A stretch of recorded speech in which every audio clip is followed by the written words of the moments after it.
All right, so I've just was going for a walk today, and I just started to do some movements, and it's sort of the classic natural human type movement things, and then we put a, like, at the end of the swing or something, we put a martial art type strike, a combat type, either defensive or offensive attacking or defending type technique. So just and I was just playing with sort of like stepping backwards and sort of stepping in. So if I had a guard up here, if I step back, I could step in with the uppercut, step back, shoot out the strikes, quite easy step off and come around here. Wasn't actually really playing with the hook punch today though. I was going for what it ended up becoming was either an inward to outward, like smothering type block, and stepping backwards and then sort of landing as I step back with that back foot. I drive the uppercut forwards, and then I can come through with whatever I want from there. But the initial movement was, say it's inside to out, just rocking back and landing in that classic sort of Xingyi Bagua back-seated stance. You can get a lot of power off that back punch, and it's more like, and I've said it in another clip, but when you throw a punch from a hip width stance, like in karate, if you're doing karate or whatever, or like similar sort of stuff with kung fu, even like the classic bow and arrow type stuff here, however you're going to throw that punch, that sort of stuff, that arm driving back, driving that fist forward, those two divide and separate type things, type movements, or contraction expansion gives power to that front punch. So in the same way, if I'm to move backwards and I shoot that punch out, it just seems to allow, like, yeah, you can just shoot the punch from here, but moving backwards and just having that natural elongation of that limb, because it started off like this, and it could still be that. I could be moving backwards if I just wanted to do it naturally with natural body movement. As I move backwards, this arm might come up. This arm could come up in a blocking movement. If I just let the body do what it wants to do, that can sort of happen if I'm limp, right? So you got this movement happening, this movement swinging back, and then all I have to do is like come back to forwards. So it's sort of like here, with this step back, that can just rotate.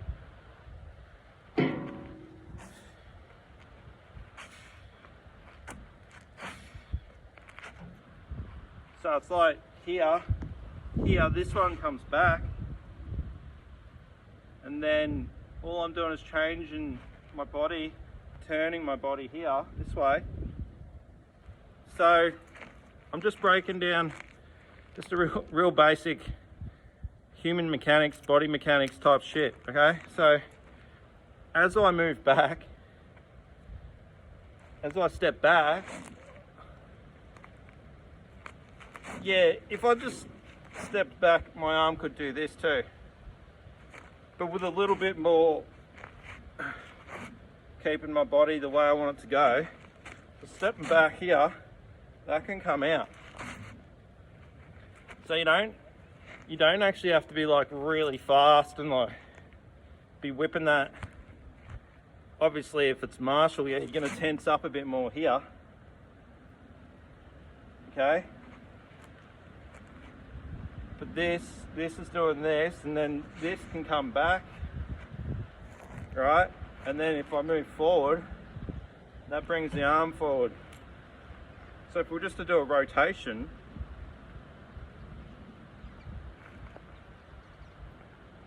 it's sort of, you got this coming back and you got this coming forward.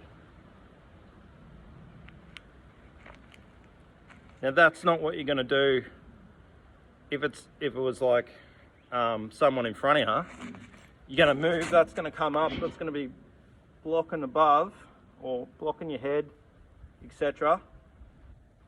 Sort of keeping up a fence or a wall, bit of a barrier.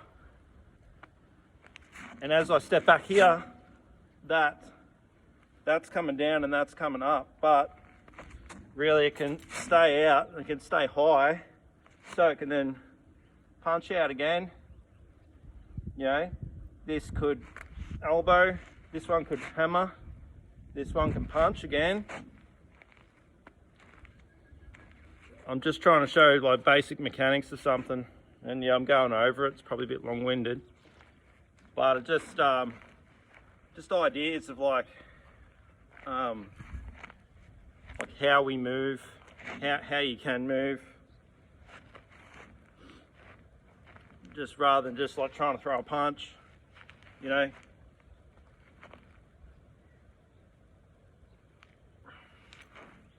But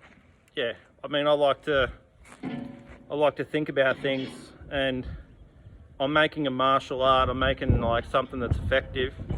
Whoop, when rocking, it's pretty windy here. I've just got it on like a music type stand thing. Anyway, the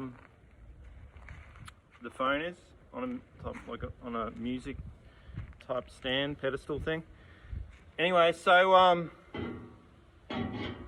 yeah, like I'm making a martial art that's hybridized between the principles of Baji Chuan, 8 extremities fist kung fu, which is Baji Chuan, or rake fist, it's also known as, 8 trigram palm, or Bagua Zhang,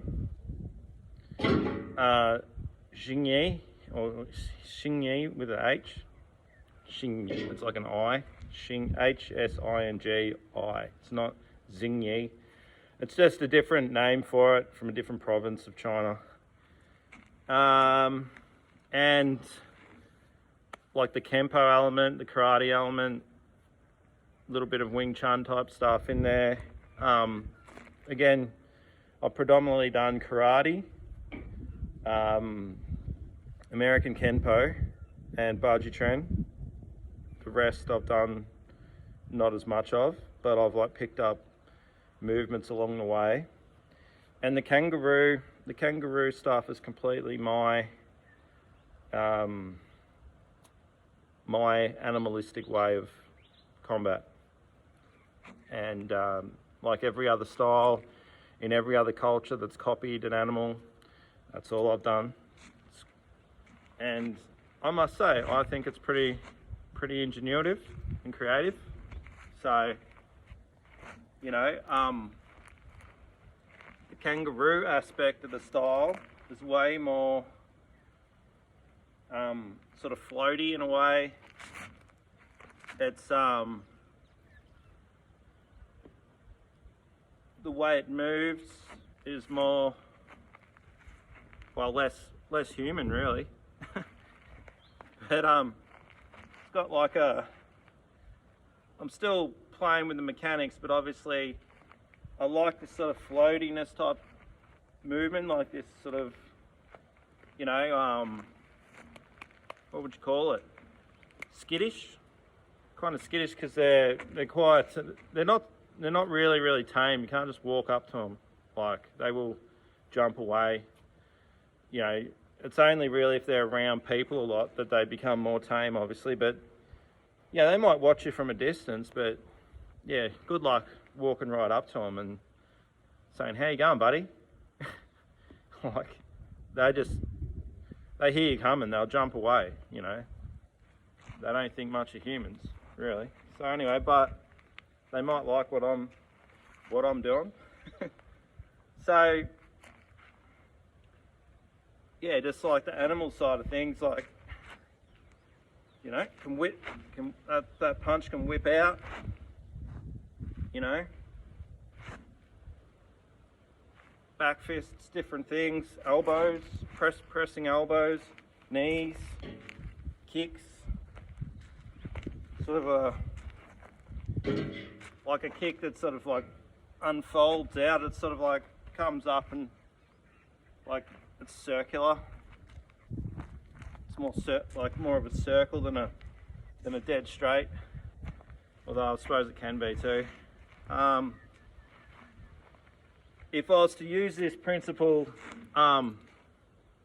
with the kangaroo side of things, I've sort of called it the drawback or the rock back movement, like a kangaroo does. So here it's like here, right? I'd keep the fist high, so it kind of like pours out here, and then the uppercut's more sort of like springy. So it's like here, pouring out with the arm more, and it's sort of more springy. I don't know. And then, well, there's not a lot I can do from those two movements, but I mean, I can add extra to the two movements, but the base two movements looks pretty similar. I mean, so just regular, I'm just like stepping back kind of thing, and that's the other thing too. I mean, this can come up, this can come in again, come off on the angle. So if we're here, so facing you better so you can see my feet more, rather than going straight back, I can come over here. So it's like, alright, so that can just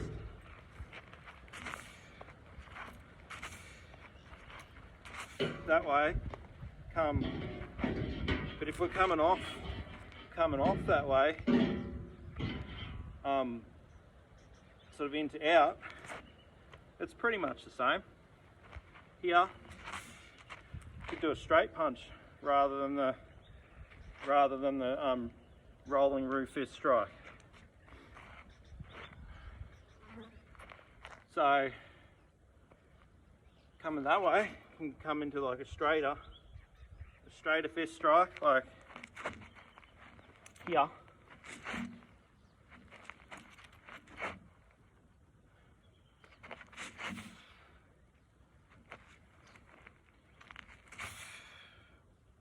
That way. There's a lot you can do, sort of thing. Like, we could just roll and keep rolling as well. So just here. Trying to think.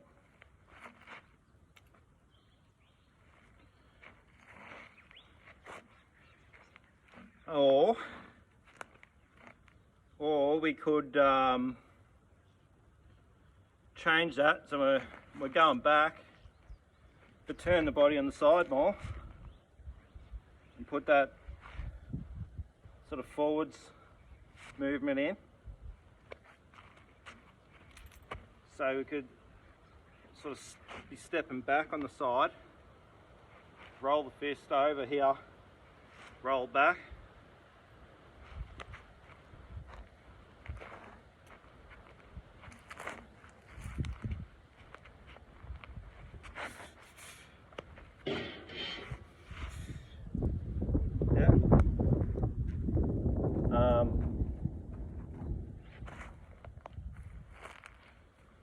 there's like just heaps you could do. Again, for getting the smothering sort of block, you could do a back fist. You could be back fist uppercut, push palm.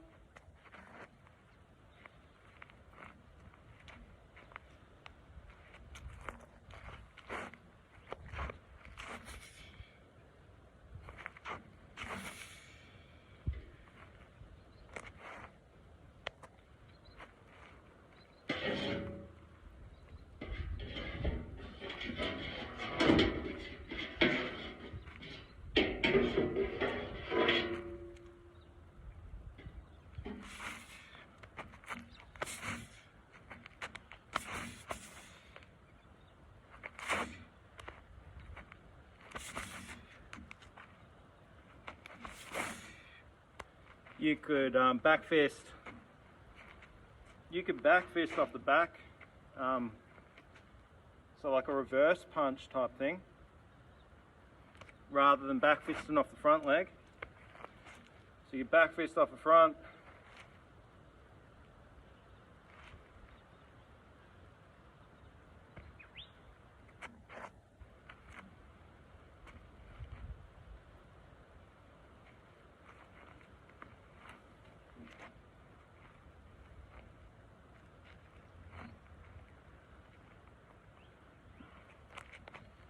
Back fisting off the front leg.